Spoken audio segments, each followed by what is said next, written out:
आज हम बात करने वाले हैं अरावली हिल्स के बारे में, जो कि पूरी तरह से डेंजर में आ चुकी है। और ऐसा क्यों है, आज की वीडियो में डिटेल में बात करने वाले हैं। तो आज की वीडियो टिल एंड देखना, और अगर जल्दी है तो 1.5x में देख लो, बट देखना ज़रूर, बिकॉज इस वीडियो से काफ़ी सारी नॉलेज तुमको मिलने वाली है, काफ़ी सारी बातों के बारे में पता लगने वाला है। So without wasting any further time, let's start this video. सबसे पहले अरावली माउंटेन रेंजेस के बारे में सुन लेते हैं, थोड़ा सा समझ लेते हैं कि ये है क्या। ये दुनिया की सबसे ज्यादा ओल्डेस्ट रेंज कहलाती है। ये दुनिया की सबसे ओल्डेस्ट रेंजेस में से एक है, और ये हिमालयन रेंजेस से भी पुरानी है। यार देखो, नेचर में अगर कोई चीज बनी हुई है तो वो किसी सिग्निफिकेंस की वजह से बनी होगी, उसका कोई ना कोई रीजन होता है बनने का। अगर अरावली हिल्स है तो उसका एक रीजन है वहां पर होने का, अगर वो नहीं होगी तो हमें प्रॉब्लम होगी। सबसे पहले ये समझो कि अरावली हिल्स जो है वो कौन कौन से 4 अलग अलग स्टेट में है। गुजरात, राजस्थान, हरियाणा और दिल्ली, इन 4 स्टेट्स में अरावली हिल्स लाई करती है। अरावली हिल्स का बहुत ही ज्यादा इंपॉर्टेंस है, बिकॉज ये एक नेचुरल शील्ड की तरह काम करती है। अगर मैं यहाँ पर एग्जैक्टली बताने जाऊँ तो डिजर्टिफिकेशन अगर तुम लोग जानते हो तो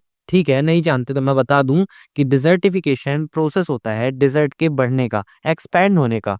डेजर्ट अपने आप को एक्सपैंड करता है, यानी कि जब डेजर्ट में आप कभी रहे होगे, कभी गए होगे, कभी घूमने गए होगे, तो आप देखे होगे कि बहुत हवाएं चलती है, और उसकी वजह से जो धूल होती है जो वहाँ की डेजर्ट की, तो वो उड़ती है, और हर रोज लाखों टन धूल उड़ती है। और एक बात समझो कि अरावली रेंजेस के जस्ट बगल में लाई करता है हमारा द ग्रेट इंडियन डेजर्ट, यानी कि थार। और अगर अरावली हिल्स नहीं रहती हैं तो उसकी थार की जो एक्सपेंशन होगा वो दिल्ली और बाकी सारे स्टेट्स में डिजर्टिफिकेशन कर देगा। अरावली हिल्स इसलिए भी बहुत ही ज्यादा इंपॉर्टेंट होती है, बिकॉज जब ये एक नेचुरल तरीके से हिल्स है तो वहां पर अगर बारिश हो रही है तो वो ग्राउंड वाटर लेवल को बढ़ाएगी और पानी को एब्जॉर्ब करके अपने जमीन के अंदर ले जाएगी। लेकिन अगर वहां पर हमारा इंडस्ट्री बन जाती है, वहां पर सोसाइटी, सिटीज बन जाती हैं, तो वहां पर क्या होगा, उनका काम ही होता है कि एब्जॉर्ब नहीं करना, हटाना थ्रू गटर्स। देखो, सड़कें तो वाटर प्रूफ होती ही हैं, तो ऑब्वियसली सिटीज का यही सिंपल रूल है कि अब्जॉर्ब नहीं करना है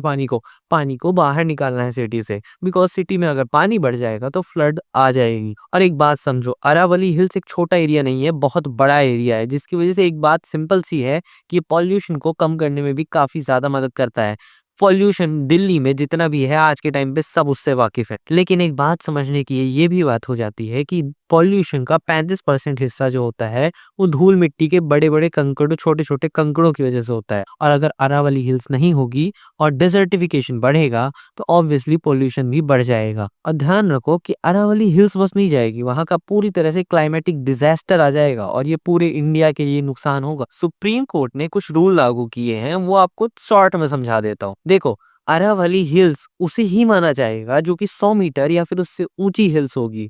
कहां पर से, अब उसका देखो, उसका जीरो लेवल किसको माना जाएगा, वो सी लेवल से नहीं बोल रहे हैं, वो आसपास की जमीन से बोल रहे हैं। ये बहुत ही ज्यादा क्रिटिकल हो जाता है, बिकॉज जिसे भी वहां की हिल्स पे माइनिंग करना होगा तो उसके लिए काफी ज्यादा आसान हो गया। एक बात समझो, ये पहाड़ है और ये 100 मीटर से ज्यादा का है। अब मैं आसपास की जगह से अगर नापना चाहता हूँ और आसपास की जगह में और ज्यादा मिट्टी लाके यहाँ पर रख देता हूँ और फिर यहाँ से नापूंगा, तो ये कम हो जाएगा ना। ये 100 मीटर का था, लेकिन मैंने आसपास और मिट्टी रख दी, जिसकी वजह से इसकी जो हाइट है वो कम हो जाती है, और इस तरह हम उसे भी माइनिंग में ले सकते हैं। और हाँ, एक बात समझ लो कि इस वर्टिकल रूल की वजह से 91.3% ऑफ द हिल्स खत्म हो जाएगी अरावली की। हॉरिजॉन्टल रूल भी समझ लो साथ में, एक हिल और दूसरे हिल के बीच में अगर 500 मीटर से ज्यादा का डिस्टेंस होने वाला है तो उसे एक रेंज नहीं माना जाएगा, और अगर कम का डिस्टेंस होगा तो उसे एक रेंज की तरह लिया जाएगा। ये बताने के लिए है कि रेंज की जो कंटिन्यूटी है वो कितनी ज्यादा ब्रेक हो रही है। लेकिन इसका क्या सेंस बना रहा है भाई, यहाँ पर सबसे बड़ा कैच ये है कि यहाँ पर सी लेवल से नहीं नापा जा रहा है, यहाँ पर आसपास की जमीन के साथ नापा जा रहा है किसी भी हिल की ऊंचाई को,